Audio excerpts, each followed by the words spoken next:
Stephanie Ryann is in the house all the way. Well, this time all the way from Maine, Yes. but typically from Nashville.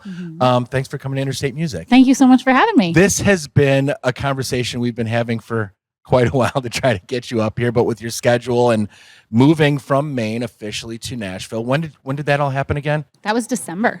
December. Yeah. But you've been going from Maine to Nashville for how many years doing I songwriting? think we're at 6 now. Wow. 6 years going back and forth, and then finally have a place there where I don't feel like I'm living out of a suitcase all the time. Yeah, no. And to build the relationships that you were looking to build and kind of solidify, to be there 24/7. I mean, it's such a strong commitment that, you and Tim made to just say, let's do this. I mean, because going from Maine to Nashville as often as you were doing it, that had to just feel like such a grind. Oh, absolutely. I mean, when I first started, I went from going for a week or two every month and a half to last year being there more than I was in Maine.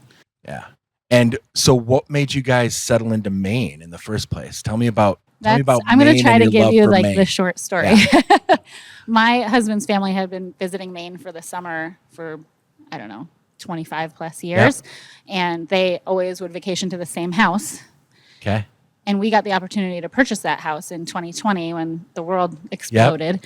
And then we just decided we wanted to get out of the New York, Connecticut area because that was such a hot spot. And right. who knew how long everything was going to last. Right. So we bought the house, moved up there, and then up there for 3 years before we finally were able to be in a position to buy a place in Nashville.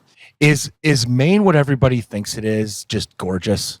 It is. Yes, it's absolutely gorgeous. You either get two things. It's either, wow, Maine's gorgeous, or do you guys have running water and electricity? Right. So it depends on who you ask, but it is absolutely stunning. Yeah, that's one of those states where you think about, oh, we should vacation there, and you're like, oh, there's no direct flights. Yeah, I'm not doing it.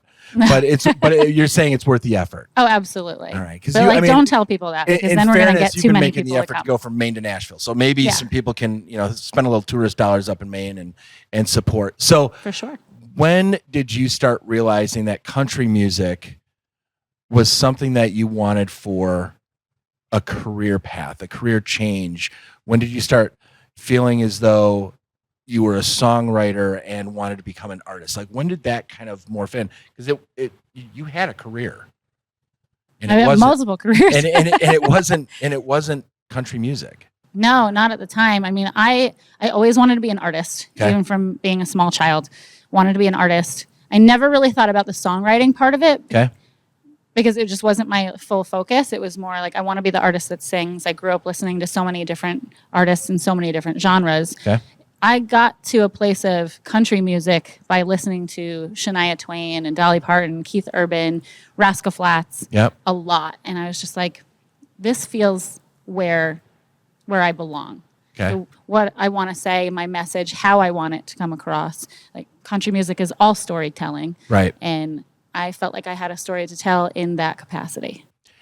And when did you start playing guitar? In 2020. You learned guitar in 2020? I did. I bought myself a guitar in January of 2020 for my birthday. Okay. And I was like, I'm finally going to do it. I'm going to start spending more money on myself on my birthday.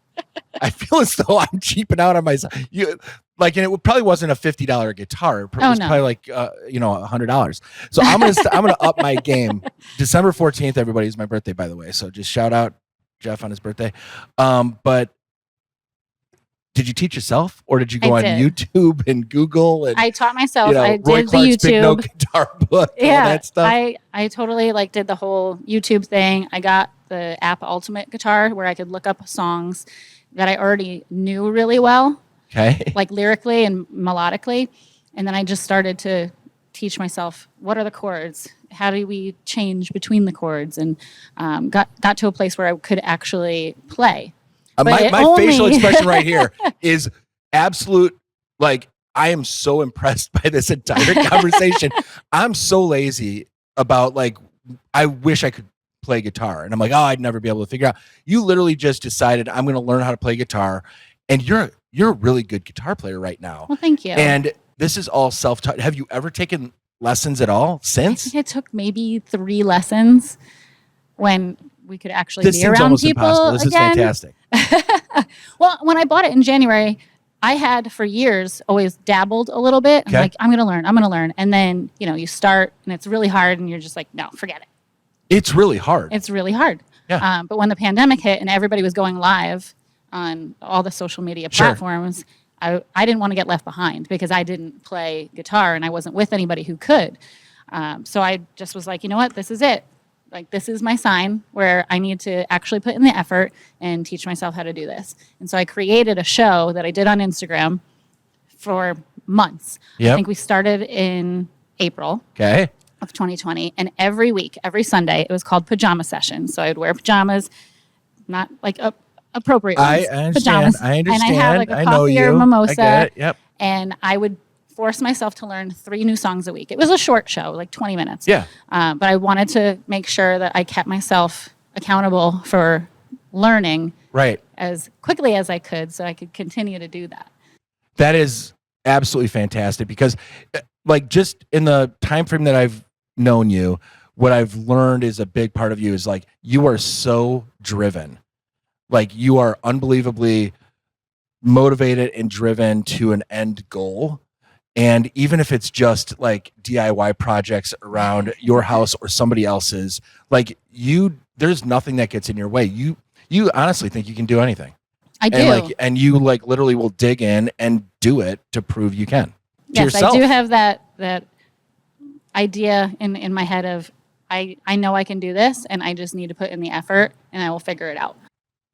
And when it comes to songwriting, when did you start to feel like you had your feet underneath you and you started to kind of be able to piece a song together? Because was it just listening to other songs and figuring out the structures of other songs that kind of helped you start to write music? Well, it's very obvious, the structure of music, especially country. Okay. So you just kind of figure that out as you're listening. Once you have that baseline, then it's figuring out what you want to say and how you want to say it.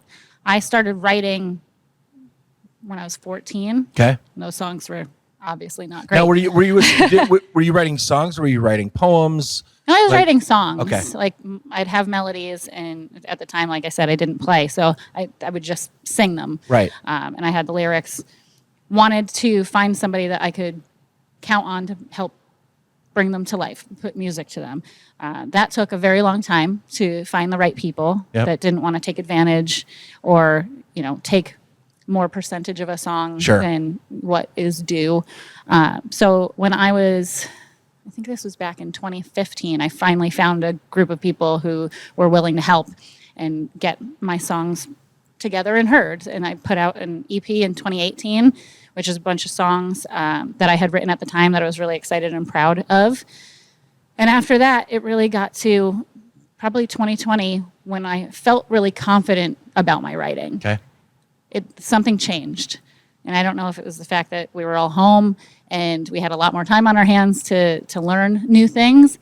But I felt like it was really settling into what I wanted to say and how I wanted to say it as an artist. And even just settling into who I wanted to be as an artist. And what do you think, what's the biggest challenge for you personally on a daily, weekly, monthly basis? Just one of those things that is just always part of the process that is for what you're doing, how you're doing it. What is that biggest challenge that you're constantly trying to just get past? I feel like that's a loaded question. It's a big question. It's not question. Loaded, I promise. But it's a big question. It's just one of those things. I feel like if you have this big challenge in front of you and it just keeps on resurfacing, you start to focus in on what that is, and that's how you kind of overcome it. And do you have one of those in this process that you're kind of going through? Absolutely, yeah. I think the biggest challenge is kind of getting out of my own way. I'm a perfectionist, and so if I do something that I'm not 100% confident in, I really have to search inside myself to be like, no, this is okay. This is all part of the process of learning and getting better. No one's ever going to be perfect, and you just have to keep striving to get better and better. in order I think that's to a huge move that's a to huge that message place. to send, Mhm. because in business they call it 80% out the door. And as reactions come back from consumers, you tweak whatever you put out there to get it closer to the 100%. But if you sit there and wait to get it to 100%, but you're just living in your own bubble, Mhm. your 100% doesn't mean it's everybody's 100%. Right. It means it's just yours. But your 100% is never going to be everybody's 100%. It's never going to. Yeah. So I think that's a huge message, because if you get stuck on one project or one thing too long, it's holding everything else back. And then you get in your own head, and then that's not a good place to be either. So absolutely. What is next as far as, output of music? What are some of the goals that you have as far as, are you going to put out a full album, an EP? Are you going to just do some single releases right now? What's kind of your go forward for new music? The plan right now is to do singles.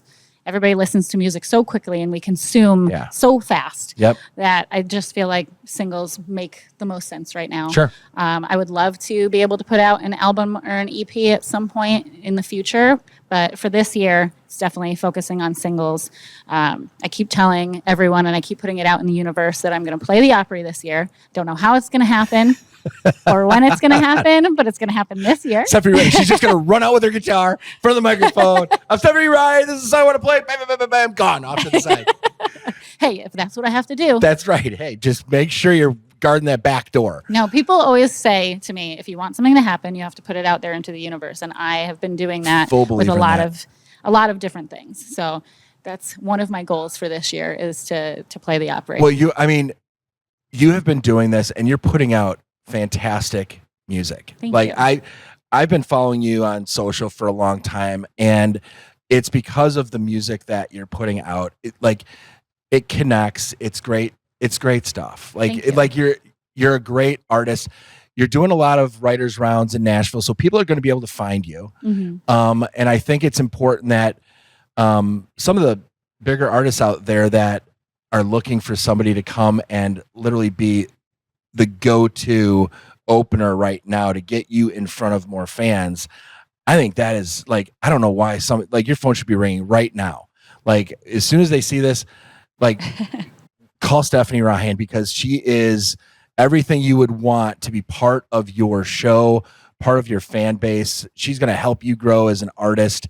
And I want huge things for you. I think you deserve it. And I think putting it out in the universe is important, but I actually think the universe is ready to listen to you. So I think it's ready for you. Thank you. I appreciate that. So what is something that you want to do in the next 6 months that has nothing to do with country music? I want to have a really fun summer. I want to have a fun summer at home in Maine. Okay. I'm going to be on the water skiing, doing the fun things that I really enjoy doing outside of music. Good for you. And then also focusing massively on music. What is outside of music? Find out if you could even answer that question. I actually have never thought of that. I have no idea. I just want to do music every single day. Well, I do want to do that. But outside of that, it's hanging out with family and friends, and really, you have to live life in order to have stuff to even write about. So I'm not just going to throw 100% into music. I'm going to throw 95 and then use the extra 5 for fun. Well, welcome to Milwaukee. Thank you. The first thing that happens getting out of my car when I picked you up from the airport is your hat went flying off. Yes, it did. Rolling down the parking lot. It wasn't the best welcome to Milwaukee, but I hope you enjoy your time here at Interstate Music. Oh, I know I will. Because we're super excited to have you here. Thank you so much. Thanks for making the trip. Absolutely. Thank you.